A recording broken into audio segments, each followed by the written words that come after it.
That chandelier has been there for 269 years. See, the fun of Philadelphia, and it's the flip side of a grim thought. You ever think a signer of the Declaration of Independence was murdered? Usually leave that out of the 8th grade textbook. When's the last time you thought a signer of the Declaration? The man who taught Thomas Jefferson the law was a man named George Wythe.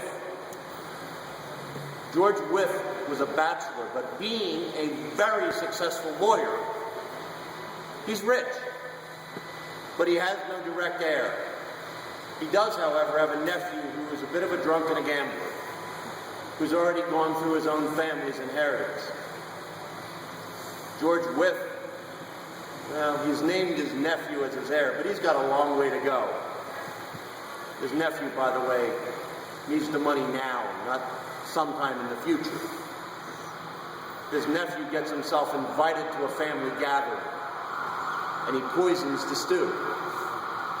The housekeeper dies immediately. The uncle dies immediately. Before the guests arrive, an 8-year-old slave does what an 8-year-old boy would do. He sneaks a taste of the stew. He takes 8 weeks to die. In the meantime, he talks to the constable and tells him that a man he recognized poured something in the stew. They do the test of the bottle. It's poison. And by the way, the nephew didn't care if the slave saw anything. The slave can't testify. George Wythe was murdered, but the killer went free. He wasn't even charged because a slave can't testify. That's why you don't hear about a founding father being murdered. They all knew it. It was the OJ of the 18th century. Everyone knew it.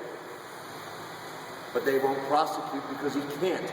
By the law, he heard his testimony is moot. Oh, and by the way, the building you're in right now, when I told the kids that our bells are the same age as the Liberty Bell, you have to learn how to ring bells, don't you? You ever see those old shows? Well, the steeple here is the tallest building in America. If you ever go to a Phillies game, by the way, look northward on Delaware Avenue. You'll be amazed how far you can see our steeple. It's an amazing thing. You ever went, and Pete did. Pete did the steeple tour of this church. If you want to find out if you're afraid of height, there's a way to do it. It's a 7-story ladder. Oh, good. But an interesting thought. When they're first doing the bells, they're chain long. The first time in 1754 they ever rang the bells in public, one of our bell ringers was killed.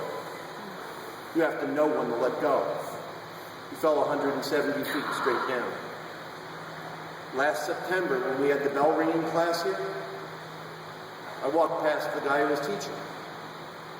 He mentioned the name of the guy who got killed, as if it was yesterday. Because you're still telling the people you're up 5 flights of stairs. You do not play up there. And you pay